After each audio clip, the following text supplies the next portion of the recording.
오늘도 말씀을 통해서 또 하나님을 배우고 또 하나님의 마음을 깨닫는 저와 여러분 되시기를 축복합니다. 오늘 말씀은 모든 관계에서 죽게 하듯 하라라는 제목으로 말씀 나누겠습니다. 오늘 본문 말씀은 인간사의 그 모든 관계 가운데서 어떻게 행해야 될지, 어떤 관계를 맺어야 될지 바울 사도가 골로새 교인들을 향해서 교훈하고 있습니다. 또한 이 시대를 살아가는 우리 그리스도인들에게 주시는 하나님의 말씀인 줄 믿습니다. 먼저 아내와 남편의 관계에서 복종과 사랑으로 주 안에서 행하라 라고 말씀하고 계십니다. 가부장적인 사회에서 아내가 남편에게 복종하는 것은 당연시 여겨집니다. 지금도 그런 사고를 하는 분들이 그렇게 살려고 목소리를 높입니다. 그러나 모든 권위가 추락하고 그 가운데 가장 그리고 남편의 권위가 정말 세워질 수 있을까?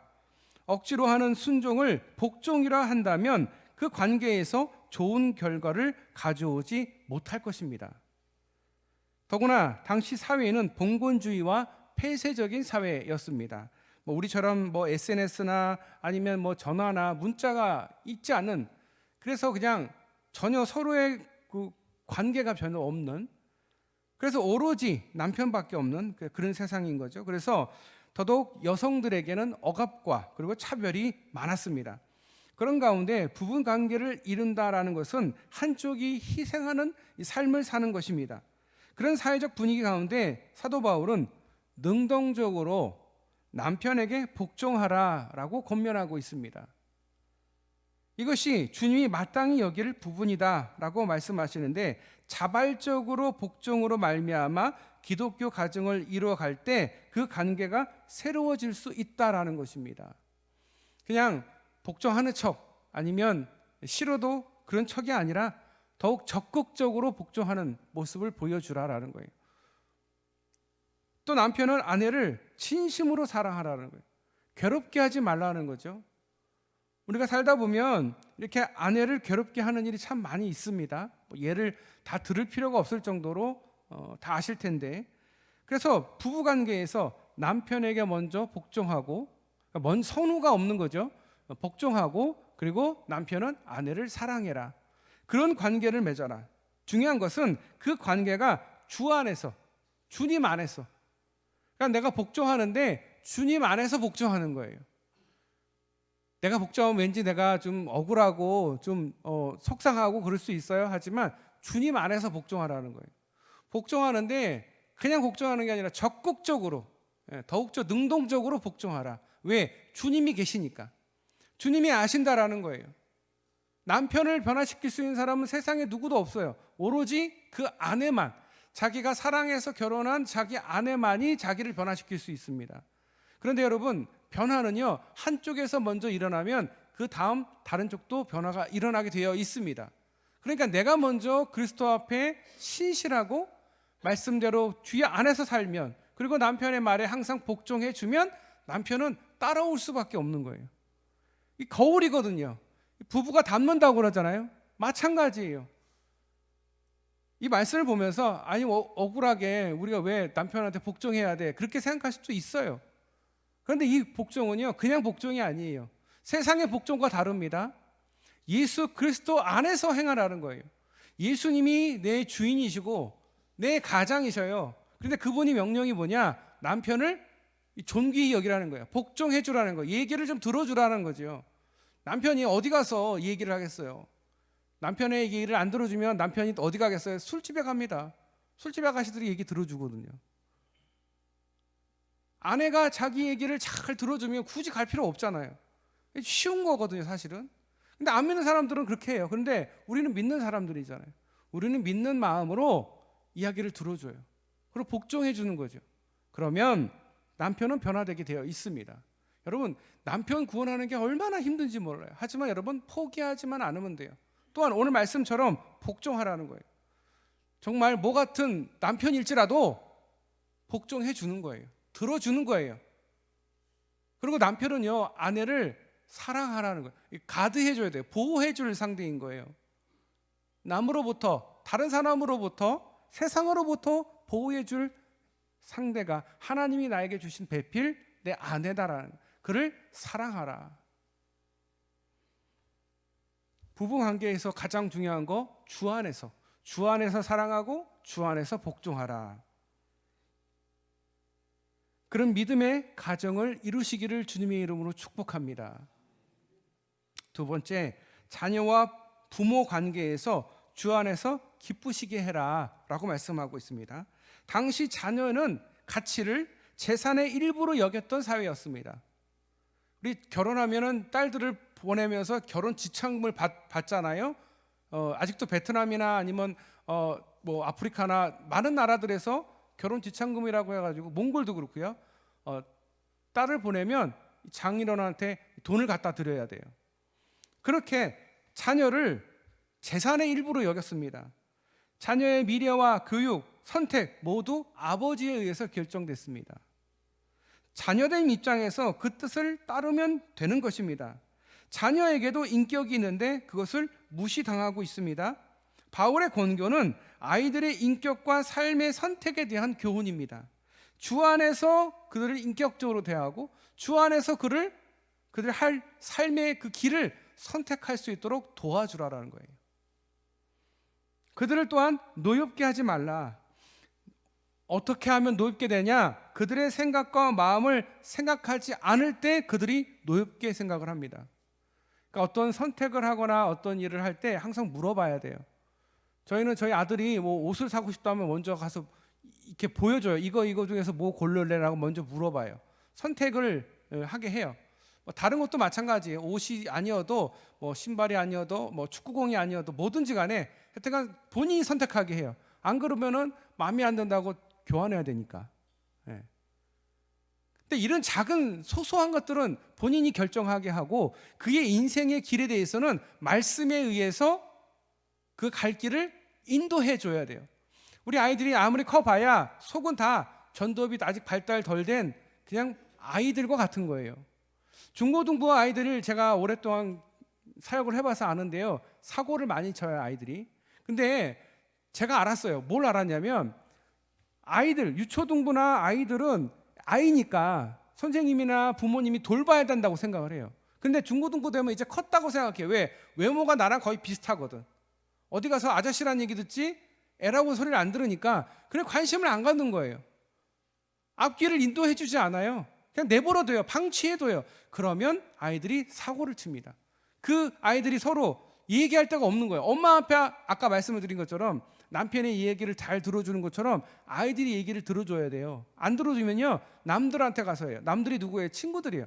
그럼 친구 또래들하고 자기들의 고민과 얘기를 하다가 자기들끼리 뭉쳐서 사고를 치는 거예요. 혼자는 절대 못 치거든요. 같이 사고를 쳐요, 꼭. 그 담대함이 같이 있음으로 담대함이 생기거든요. 집단으로 해서 문제가 많이 생기잖아요. 그 문제를 해결할 수 있는 방법은 하나라고 생각해요. 부모가 그의 아이의 그 이야기를 들어줘야 된다는 거예요. 친구가 누가 있는지, 무슨 반인지, 어떤 공부를 하는지, 뭘 좋아하는지, 부모가 아이 때는 관심을 갖고 살다가 좀 컸다고 생각하면 포기를 해야 돼요. 내버려둬요, 그냥. 알아서 잘 크네? 잘해서 크겠지. 절대 그렇지 않습니다. 아무리 커도 아이는 아이일 뿐이에요. 작은 것을 선택할 때는 아이한테 결정권을 주고요, 큰 중요한 결정은 부모에게 따를 수 있도록, 예를 들어서 믿음이라든가 아니면 진로라든가 중요하고 그 인생에 관여된 거라면 기도하면서 하나님께 여쭙고 우리 함께 기도하자. 이 길은 너무도 중요한 거니까 하나님한테 물어보고 결정하자. 그런 거는 그렇게 하고, 나머지 작은 것들은 그 아이가 원하는 대로 선택할 수 있도록. 머리 스타일도요, 머리를 갖고 이렇게 막 이렇게 하라 저렇게 하는 부모님들 많거든요. 자기들 다 스타일이 있어요. 패션이 있단 말이에요. 그거는 존중해주고, 다른 것들 자기가 하고 싶은 거 존중해주고, 하지만 중요한 부분에서는 함께 기도하고, 그래서 주 안에서 부모와 자식과의 관계가 이루어져야 된다. 세 번째, 주인과 노예의 관계에서 주님 앞에서 행하는 것처럼 해라라고 말씀하고 있습니다. 당시에 종이나 노예들은요, 전쟁의 전리품으로 잡아왔습니다. 패전국에서 잡아온 물건과 같은 거예요.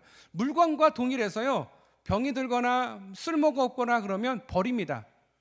죽일 수도 있어요. 그 누구도 아무도 말을 안 해요. 그리고 내다 팔 수도 있어요. 노예 시장에 팔 수도 있어요.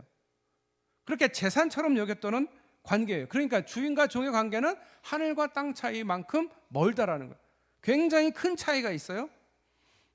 그런 관계에 대해서 바울은 의와 공평의 관계를 맺으라라고 권고하고 있습니다. 의와 공평의 관계. 아울러 상전에게 하늘의 상전이 있음을 기억하라. 이 말씀을 꼭 하고 있어요. 여러분, 모든 권위는요 하늘로부터 오는 거예요. 하늘로부터 오는 권위예요. 우리 정치인들이 국민으로부터 온다고 하잖아요. 우리 믿는 사람들은 모든 권력과 모든 힘은 하늘에서 온다라고 생각해야 돼요. 하나님이 뽑으셨고 하나님이 하신다. 우리 뜻이 아니다. 하나님 뜻이다. 그걸 인정해야 되고요. 그래서 상전대하기를 하나님이 권위를 허락한 사람이다라고 생각하고 대해야 된다. 또 종들, 지금의 직원들이나 아니면 부하 직원들, 이런 사람들을 선대하라. 오늘로 보면 직장에서 상사와 직원과의 관계에 대한 말씀이기도 합니다. 상전 역시 주님의 허락하신 권위의 사람들입니다. 궁극적으로는 모두가 주님의 권위 아래 존재한다라는 것입니다. 저 사람이 무슨 상전이야 이런 생각을 할 수 있어요. 그런데 하나님이 허락하셨기 때문에 상전이 된 거예요. 저 사람이 뭔데 뭐야 라고 할 필요가 없어요. 하나님이 허락하셨기 때문에 가능했던 거예요. 그러니까 그것도 인정해야 된다라는 것이죠. 진정 마음으로 상하 관계를 이루어 간다면 평화를 이루는 삶을 살게 될 것입니다. 윗사람은 윗사람으로, 아랫사람은 아랫사람으로서의 도리를 지키고 그 선을 지키면 평화로울 수 있다는 거예요. 수직 관계를 유지하는 것은 쉬운 것 같지만 사실은 굉장히 어렵습니다. 그러니까 인간관계 대부분 위아래 관계가 항상 많아요. 그런데 그 관계에서 어떻게 해야 되냐? 주 앞에서 하듯 하라는 거예요. 상전을 모실 때도 주님 앞에서 상전 모시듯이 모시고, 아랫사람을 대할 때도 주님 앞에서 대하듯이 하라는 거예요. 그럼 막대하지 않겠죠. 주님 앞에 있는데요. 그리고 윗사람한테 정말 말로만 아부하는 게 아니겠죠. 진정으로 하겠죠. 진정성 있게 하겠죠. 왜? 하나님 앞에 있으니까. 왜? 하나님이 아시니까. 이게 믿음이다라는 거예요. 믿음 있는 사람과 믿음 없는 사람의 차이는 바로 그런 거예요. 하나님 앞에서 하는 것처럼 하느냐, 하나님 없이 하느냐. 하나님이 있다라고 믿으면 절대 못할 일을 세상 사람들은 해요. 그렇잖아요. 근데 그걸 우리가 따라하면 안 돼요. 우리는 항상 생각해야 돼요. 하나님 앞에 있음을 잊지 말아야 돼요. 오늘 본문에서 인간 모든 관계에서 주님 앞에서, 주님 안에서 이루라 라고 말씀하고 있습니다. 그래서 한마디로 표현하면 죽게 하듯 하라, 죽게 하듯 하라. 여러분, 모든 사람들에게 죽게 하듯 하시기를 바랍니다. 자식이든 남편이든 아내든 상사든 아랫사람이건 그 누구든지 간에 사람을 대할 때, 사람 대 사람과의 관계에서는 죽게 대하듯 하라. 그러면 여러분이 복을 받습니다. 내가 내 자식을 복덩이다라고 생각하면 그 자식은 복덩이가 되는 거예요. 이 망할 놈의 자식! 그럼 망할 놈의 자식 되는 거예요, 진짜로. 근데 여러분, 신기한 것은 물이라는 게 있잖아요. 물 두 개를 이렇게 떠놓고 하나는 막 저주를 하고 하나는 막 축복을 해요. 그리고 얼려놨다가 그걸 꺼내서 현미경으로 보면 저주한 그 얼음은 그 모양이 엉망진창이에요. 축복의 말을 했던 얼음은 얼었다가 딱 현미경을 보면 너무도 맑고 그 조각이 정확하게 돼 있어요. 근데 여러분, 사람의 몸이 70%가 물이에요. 그러니 그 사람에게 어떻게 말하는지에 따라서 그 사람이 똑같이 물처럼 변화된다라는 거예요. 건강해지게 하고 싶으면 항상 축복하면 그 사람은 건강해지고요. 항상 그 사람을 저주하면 그 사람은 병에 들어요. 근데 문제는 그렇게 말하는 나도 그 얘기를 듣는 거예요. 내가 남을 욕하잖아요. 남의 뒷담화를 하잖아요. 그러면 그 사람한테 가기 전에 내가 내 귀에 들리는 거예요. 그 얘기가. 그러면 그게 나에게 적용이 되는 거예요. 우리는 항상 점수를 매길 때 남한테는 아주 박하게, 나한테는 후하게, 그게 있어요. 항상. 나는 100점이야. 저 사람은 10점도 안 돼. 근데 여러분, 그걸 거울을 보고 정확하게 내가 판단을 해볼 때, 하나님을 기준으로 볼 때 나는 그 사람과 별반 차이가 없어요. 솔직히 점수 매길 자격도 없는 거예요. 그래서 우리가 실수할 때가 참 많아요. 내가 분노를 하지만, 누구에게 분노를 끼치지만 결국은 내가 먼저 그 얘기를 듣는다라는 거예요. 그러면 내 몸이 먼저 망가지는 거예요. 반대로 내가 누군가를 축복하는, 사랑합니다, 축복합니다, 그러면 여러분이 건강해지는 거예요. 그 듣는 사람도 건강해지지만 여러분이, 그러니까 1차적으로 효과가 나한테 먼저 오는 거예요. 내가 건강해지는 거예요. 내가 쌩쌩해지는 거고, 그리고 그 들은 그 사람도 건강해지는 거죠. 여러분, 항상 죽게 대하듯 모든 사람을 대하시기를 축복합니다. 말이라는 게 그래서 무서운 것 같아요. 말의 힘, 말씀이라고 하잖아. 말씀이 누구예요? 하나님이에요. 그 말씀이 형상화된 게 누구예요? 예수 그리스도예요. 그렇게 말이 무서운 거예요, 사실은. 그러니까 말 한마디 한마디를 신중하게 해야 돼요. 생각하고 해야 돼요. 생각 안 하고 하는 사람들 굉장히 많아요. 그냥 생각나는 대로 그냥 주저리 앞뒤 뭐 생각 안 하고 막 말하는 거, 그거 결국은 자기가 망하는 길이에요. 자기가 죽어가는 길이에요. 하지만 누군가를 계속 축복하는 거, 결국은 자기한테 돌아오는 거예요. 왜? 그 얘기를 내가 먼저 듣거든. 그렇잖아요. 그리고 내 몸이 반응하거든. 그래서 여러분, 축복하는 사람이 되어야 될 줄 믿습니다.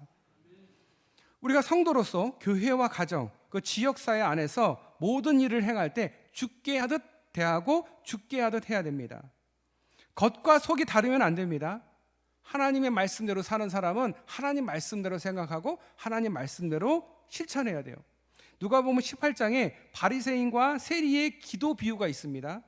바리새인은 구별된 사람들이에요. 종교적 의무를 잘 지키는 사람들이에요. 그런데 주님은 그들을 독사의 자식이라고, 세리만도 못한 것들이라고, 세리가 제일 나쁜 거라고 생각하는데 너희는 그거보다 못하다라고 말해요. 왜 그럴까? 세리는요, 가슴을 치면서 자신이 죄인임을 고백하는 사람들이고요, 바리새인들은요, 자기가 굉장히 의롭고 누구보다도 하나님 나라에 갈 사람이라고 착각하고 있기 때문에 그런 거예요. 하나님 보시기엔 절대 그렇지 않거든. 바리새인들이 너무도 성경을 잘 알고 너무도 말씀대로 살고 정말 그런 사람들이잖아요. 그러면 예수님이 왔을 때 이분이 하나님의 아들이구나라고 깨달아야 되는데 못 깨달았어요. 왜? 그 마음속에 교만이 있어서 그래요. 나는 잘났는데 저 별 볼 일 없는 저 사람이 무슨 예수야? 그래서 그들이 복을 못 받게 된 거예요. 하지만 세리 마태는 예수님을 따라가잖아요. 항상 자기가 죄인인 걸 알고 있었는데 예수님이 따라오라고 하니까 얼마나 감사해요. 신나게 따라간 거죠. 이게 차이인 거예요. 어떤 마음을 갖고 사느냐. 여러분, 우리가 이런 기도를 해야 됩니다. 어떤 기도냐? 하나님, 참 나의 실상을 바로 보게 하셔서 나로 겸손히 행하게 하소서. 남을 나보다 나보다 훨씬 더 훌륭하게 여기라는 주의 말씀을 실천하게 하소서. 항상 저 사람은 나보다 한 10cm도 나보다 훨씬 낫다, 이 생각을 항상 해야 돼요. 저 사람은 걸레질하고 청소하는 거면 청소분에 뭐 주유하고 있으면 주유하는 아이들을 보면서 저런 그렇게 남을 낮춰서 보는 게 아니라 저 사람은 그래 나보다 나을 거야, 저 사람은 나보다 훌륭한 사람이야, 이렇게 바라보라는, 그렇게 기도해야 돼요. 안 그러면 사람 마음이 언젠가는 들통이 나요. 들통이 난다고요. 남들을 이렇게 업신여기고 낮추이 여기는 그 마음이 안 들킬 것 같잖아요. 들켜요. 그리고 자기는 그렇게 한다고 하는데 하나님도 아시고 남들 다 알아요. 항상 이렇게 기도해야 돼요. 하나님 앞에 항상 낮은 자세. 내가 누구를 만나든지 간에 그 사람은 나보다 그래도 좀 더 낫다, 더 나을 것이다 라고 믿어야 돼요. 저 사람은 나보다 믿음도 별로고 뭐 신앙생활도 얼마 안 했고, 그렇게 낮추어 보는 게 아니라 말씀에 어떻게 돼 있다고요? 그들을 나보다 낮게 여기라는 거예요. 그것을 실천할 수 있기를 바랍니다. 우리 아멘 소리가 작으네요. 자, 그러면 이 기도 제목을 여러분 같이 따라할게요. 제가 먼저 선창을 하면 따라해 주세요. 하나님, 참 나의 실상을 바로 보게 하셔서 나로 겸손히 행하게 하소서. 남을 나보다 낮게 여기라는 주님의 말씀을 실천하게 하소서. 여러분, 실천하실 수 있기를 축복합니다. 그게 여러분에게 복인 거예요. 많이 가진 게 복이 아니라요, 겸손하고 남을 나보다 높게 여기는 거. 저 사람은 나보다 낫다. 나는 믿음이 요거밖에 안 되는데 저 사람은 나보다 훌륭하다. 근데 생각해보면 진짜 여러분, 저보다 다 여러분이 훨씬 낫습니다. 훨씬 더 훌륭합니다. 너무도 대단해서 너무도 존경스럽습니다. 항상 그런 마음. 그게 누구든지 간에 세상에서 가장 낮추이 여기는 뭐 청소하는 사람이라든가 아니면 정말 별거 아닌 일을 하는 사람들이라도 그들을 낮추게 보면 안 돼. 그리스도인 이름은 더더욱 그래요. 세상에서도 마찬가지거든요. 그걸 보고 인성이라고 인성을 보거든요. 그게 인성이거든요. 근데 그리스도인은요, 이게 기본적으로 탑재가 돼야 돼요.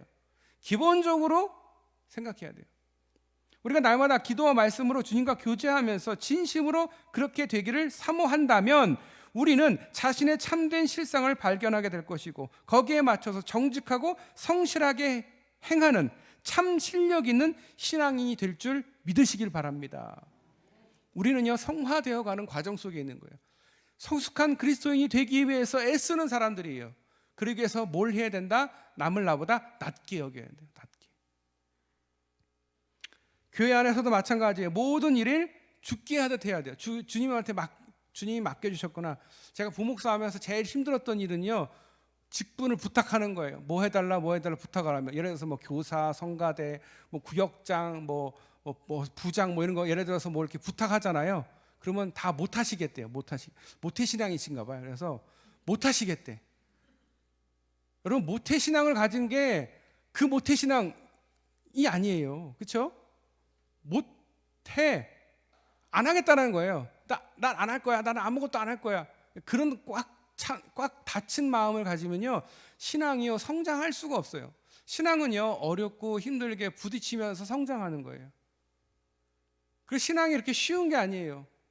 신앙의 선배들을 보세요. 부딪히고, 우리 선배 장로님들, 권사님들 얼마나 교회를 하면서 얼마나 많이 힘드시고 그걸 잘 버텨내셔서 이렇게 훌륭한 분 되신 거 아니겠어요? 우리도 주의 일에 항상 충성해야 돼요. 충성은요, 가려서 하는 게 충성이 아니에요. 근데 그건 할 수 있고요. 그건 못해요. 이거는 충성이라 할 수가 없는 거예요. 그 자체가 벌써 충성 안 하는 거예요. 충성이 뭐냐? 마음의 중심이라는 거예요. 마음의 중심을 다해서 말씀을 이루는 것을 충성이라고 하는 거예요. 하나님의 말씀을 이루는 거예요. 하나님 말씀대로 사는 거예요. 하나님이 원하시는 게 뭐예요? 우리의 하나됨을 원하는 거예요. 하나됨을 위해서는 누군가는 희생해야 돼요. 누군가를 수고해 줘야 돼요. 그걸 두려워하면 안 돼요. 그걸 안 하고도 신앙에 성장할 수 있을 거라는 욕심을 부리면 안 돼요. 내 한 몸 불사르겠다, 내 한 몸 미랄이 되겠다 라고 해야 거기서 60배 100배 열매가 있는 거예요. 내가 온전히 딱딱하게 내 자리를 지키고 있는다, 절대 신앙이 성장할 수 없어요. 신앙이 성장하기 위해서는 내가 깨져야 돼요. 내가 깨지기 위해서는 깨지는 자리에 가야 돼요. 여러분, 남들을 비판하는 분들 많이 계시죠? 근데 그분들이 그 자리에 가보면 똑같이 비판받아요.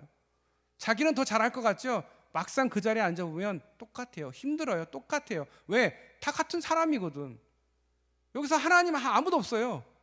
완벽하게 100% 할 수 있는 사람은 없어요. 어떤 일을 하든지 간에 힘들 수 있어요. 근데 그걸 버텨내는 거죠. 그거를 우리가 훌륭하다라고 칭찬하는 거예요. 버텨냈으니까, 버텨내겠다고 하니까. 제가 부목사로 있으면서 이렇게 부탁을 해서 하겠다고 하신 분을 딱 한 명 만났어요. 근데 그분한테 내가 얼마나 고마운지 제 평생 잊을 수가 없어요. 다른 사람들은 이름은 다 잊어먹었어요. 지금 전했던 교회 분들 다 이름이 기억이 안 나요. 저는 머리가 나빠가지고. 근데 그분 이름은 기억이 나요. 충성해야 돼요. 어떻게 충성하느냐? 주님 앞에 있듯이 충성해야 돼요. 주님 앞에 충성하는 거지, 교회 앞에 충성하는 거지, 사람에게 충성하는 게 아니에요. 착각하면 안 돼요. 내가 목사님한테 충성한다, 내 장로님한테 충성한다, 아니에요. 그렇게 하면 안 돼요. 그리고 목사님한테, 장로님한테 충성하는 게 아니고요, 하나님 앞에서 하나님께 충성하셔야 돼요. 그래서 이게 인간적인 충성인지 아니면 진짜 하나님을 위한 하나님 앞에서 하는 충성인지도 생각해 봐야 돼요. 실수할 수가 있어요. 어떻게 실수하냐? 교주로 만들 수가 있어요. 막 훌륭하다고. 이 교주가 다 밑에 있는 사람들이 결국은 만드는 거예요. 그렇게 잘못하고 그러면 지적해 줄 수 있고 정말 사랑으로 권면해 줄 수 있어야 되는데 그냥 잘못하는 걸 내버려 두니까 그냥 이단으로 빠지는 거예요. 사람에게 충성하라는 게 아니에요. 교회 앞에 교회에 충성하고요. 하나님 앞에 충성해야 돼요. 하나님이 주인 되는 교회가 그래서 돼야 되는 거예요. 사람이 주인 되는 교회가 되면 안 돼요. 목사가 주인이 되고 장로가 주인이 되고 능력 있는 권사가 주인이 되는 교회가 되면 안 되고요. 돈 있는 사람이 주인이 되면 안 되고요. 하나님이 주인이 되는 교회가 되게 해야 된다라는 거예요. 그리고 그분한테 하나님 앞에 세상 하나님 앞에 그리고 교회 앞에 충성해야 된다. 섬김형 인간이라는 책을 쓰신 분이 계셔요. 이분이 야스토라는 분인데 미타니 야스토. 이분은 유명한 화장품 회사 회장이십니다. 가네보라는 회사의 회장이 되셨는데 이분은 회사에 평사원으로 입사해서 회장까지 연기만 훌륭한 분이에요. 그 업계 최고로 그 화장품 회사를 만든 분인데 이분이 얼마나 신실한 믿음의 사람이냐면 그가 처음부터 믿음의 사람은 아니었고요. 아내가 먼저 하나님을 믿고 신실한 사람이 됐고 신자가 됐고요. 그리고 그 아내의 기도와 헌신의 섬김을 통해서 이분도 섬기는 신자가 됐습니다. 신자가 된 후로 그가 말씀을 보면서 내가 말씀에 순종해야지. 그러면서 철칙을 세웠어요. 그게 뭐냐? 정직과 성실과 충성으로 내가 회사 생활을 하겠다. 근데 여러분 그 모든 것이 어디서부터 출발을 했는지 보니까 그 아내의 한마디였어요. 그 한마디가 뭐냐? 당신 출세 안 해도 돼. 출세하려고 애쓰지 않아도 돼. 말씀대로 우리 함께 그냥 건강하게 오손도손 삽시다. 남자는요 출세하고 싶은 마음이 항상 있어요. 성공하고 싶은 마음이 많아요. 거기다가 처와 자식이 있으면 더더욱 그래요. 그래서 악수를 거둘 때가 많아요. 그런데 아내가 그 무게를 그 짐을 덜어준 거예요. 성공 안 해도 돼. 높은 자리에 안 가도 돼. 그냥 성실하게 말씀대로 그냥 같이 삽시다. 그랬더니 이분이 그러면 내가 정직과 성실과 충성으로 회사 생활을 해야 되겠다. 그렇게 회사 생활을 했더니 올곧게 생활을 했더니 사람들한테 미움을 받게 된 거예요. 지가 뭔데? 지만 옳은 거야? 막 이러면서 미움을 받기 시작했어요. 그래서 좌천이 됩니다. 근데 불평하지 않고 좌천된 곳에서도 성실하게 정직하게 행했더니 결국 인정받아서 다시 복귀가 됩니다. 점점 높아져서 이제 부장으로 승진할 때 상사로부터 이런 조언을 듣게 됩니다. 자네는 크리스찬이니까 순수하고 정직한 것을 추구하지만 지금의 사회는 위로 갈수록 청탁을 들어주지 않으면 출세를 못해. 자네를 위해서 하는 말이야. 자, 그런데 부장이 되고 얼마 안 돼요. 자기 뒤에서 많은 일이 있었어요. 그걸 특별히 많은 이 일에 대해서 이 상사가 밀어주고 있었어요. 그런데 이 상사가 서류를 하나 가져와서 도장을 찍으라고 청탁이 들어온 거예요. 청탁이. 자, 이분이 어떻게 했을까요? 상사가 정말 자기를 위해서 밀어주고 도와줬는데 어떻게 해야 될까? 그래서 양심상 도저히 찍을 수가 없어서 저는 이 서류에 도장을 찍을 수가 없습니다 라고 거절을 했대요. 그랬더니 이 상사가 자기 말 안 듣는 부하로 찍어서 따돌림을 한 거예요. 결국 한 달 후에 다른 제약회사로 가라는 인사발령을 받게 됩니다. 근데 이 인사발령을 받은 회사가요 경영 악화로 해서 문을 닫기 일보 직전에 이 가네보의 회사가 3개월 전에 경영권을 인수한 적자투성이 엉망진창 회사였어요. 그런데 그곳에 가서 성실하게 정직하게 일을 했어요. 그래서 그 회사의 모든 것을 정상 궤도로 올려놓습니다. 그래서 그 실력을 인정받아서 다시 본사로 복귀되고 결국은 회장까지 올라가게 됐고 업계 최고의 화장품 회사로 만들게 됩니다. 우리가 생각할 때 어떻게 정직하고 저렇게 충성스럽게 한다고 될까 생각하는데 여러분 그렇게 한번 해보세요. 물론 요즘은 성과 위주의 사회예요. 성과를 내야 돼요. 그런데 그 바탕이 뭐야 되냐? 정직, 성실, 충성, 이 바탕으로 성과를 이루어내면 여러분 언젠가는 인정받습니다. 사람에게 인정 못 받아도 하나님께 인정받습니다. 성공을 위해서 그렇게 애쓰지 마세요. 어차피 성공한다고 하나님이 기뻐하실 수도 있어요. 그런데 그것이 하나님 앞에서가 아니라 하나님을 제쳐놓고 정말 자기의 그 이익을 위해서 만약에 한다면 절대 하나님이 그거를 기뻐하시지 않습니다. 어떻게 해야 기뻐하겠어요? 하나님 앞에 하는 것처럼 하면 돼요. 하나님께 대하듯 하면 돼요. 하나님이 내 앞에 있는데 어떻게 거짓말하고 어떻게 우리 옛말로 와이루라고 하잖아요. 와이루. 이걸 먹겠어요. 정직하게 삶을 살라. 이것이 주님이 우리에게 주시는 말씀이다라는 거죠. 이 말씀대로 이 세상을 어떻게 살아가느냐가 우리가 그리스도인이 되냐 안 되냐, 성숙한 그리스도인이 되냐 아직도 미성숙한 그리스도인으로서 그 제자리 걸음을 갖고 있느냐 차이인 거예요. 결국 관계의 시작은 하나님과의 관계입니다. 어떤 사람과의 관계가 여러분 안 되잖아요. 잘. 그게 누구든지 간에. 그러면 하나님께 기도 먼저 하셔야 돼요. 그 사람한테 가서 그 사람하고 어떻게 해결하려고 하지 마세요. 그래봐야 상처만 받아요. 그 사람은 신경도 안 쓰거든요. 죄를 지은 사람은요, 제가 죄 지었다고 생각도 안 하고요, 신경도 안 써요. 나만 가슴이 아픈 거예요.